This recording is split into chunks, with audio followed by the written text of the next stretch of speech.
প্রত্যেক ছুটির দিনের মতো চলে আসলাম পার্কে বেড়াতে। তবে আজকে বেড়াতে এসে দেখি কি ছোট ছোট পোলাপান বড়শি দিয়ে মাছ ধরছে। তারা মাছকে খাবার দিয়েছে। এগুলা এগুলা কার ভাষায় কি বলে জানি না, তবে এখানে দেখতে পাচ্ছি আরো ছোট ছোট চিংড়ি মাছ, এগুলো দিয়ে কিন্তু তারা মাছ ধরছে। তো আমি চেষ্টা করলাম তাদের সাথে মাছ ধরার জন্য। আমি যে বড়শিটা ফালাবো সেটাতে মাছের আদার কেটে দিচ্ছে, তো দেখি চেষ্টা করে দেখি মাছ ধরতে পারি কিনা। বড়শিটা ছুঁড়ে মারলাম পানিতে, তো এখানে যদি মাছ ধরে কিন্তু বোঝা যাবে। তো দেখি চেষ্টা করে দেখি মাছ ধরতে পারে কিনা। বড়শিটা এখানে রেখে দিলাম।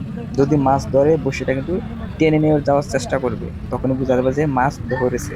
আমার পাশের যে বাইটি আছে, তো এটাতে মনে হয় কি মাছ ধরেছে। তো কি মাছ ধরেছে দেখি। আছে মনে হচ্ছে মাছটা অনেক বড়। কোথায় গেছে? মাগুর মাছ ধরেছে, এটা তো মাগুর মাছ।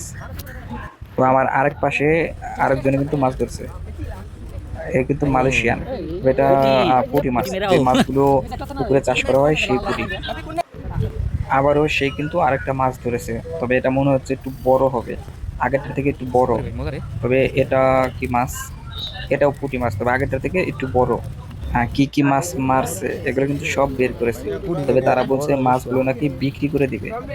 তবে দেখি কত টাকা বিক্রি করে। তো তারা মাছ কিন্তু আলাদা করছে।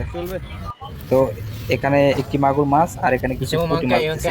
তো এগুলা মাত্র 10 টাকা বিক্রি করে দিল চোখের সামনে, মালয়েশিয়ান 10 রিঙ্গিত।